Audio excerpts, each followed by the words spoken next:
Moun kap tande mou moun kap suiv nou, pa isen nou pral. Bonsoir, TikTok, Manis Benouan, Didi Boy HT2. Je t'aime passer la mine pour cette information ça pour nous. Peuple haïtien, il est pour nous faire la paix. Il est pour nous suspendre avec bail écrasé brisé ça. Il est pour nous suspendre avec bail kidnapping ça, monsieur. Peut-être raison fait venir là me dit ça. On va pas sortir vidéo là nous va ouais. Au Dominique a parlé, il a dit que les 400 marozo kidnappé, ils ont bis touristique qui t'a montré Haïti. T'a mené 10 clients viennent visiter pays. Des haïtiens avec 8 tchouki. Hein? Ils ont dit ça en espagnol tout qui en bas besoin de connaître qui j'en dis maman papa. On va pas sortir vidéo là pour nous souvenir pour nous. Mais c'est un tout coupable quoi. Monsieur, nous mettons la peine à nous-mêmes non.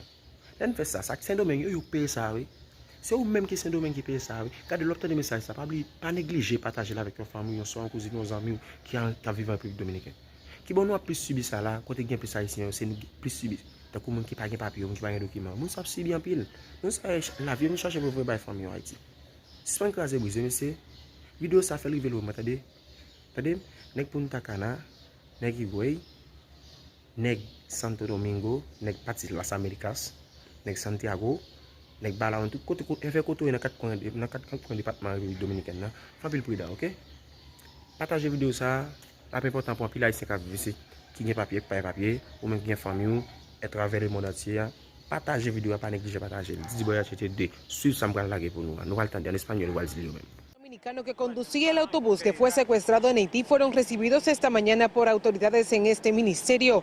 Previo a llegar a este lugar mientras buscaban información en la compañía de transporte Metro, contaron preocupados cómo se enteraron de lo ocurrido con su padre y las otras 12 personas que se encontraban a bordo del medio de transporte. Esa situación uno se desespera.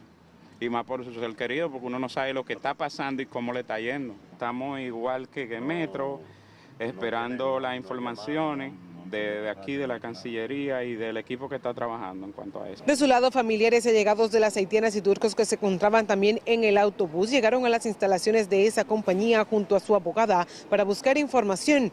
Tanto las personas como su representante legal prefirieron no ofrecer declaraciones ni emitir comentarios hasta tanto se reúnan con el presidente de la compañía de transporte que realiza viajes nacionales y hasta Haití.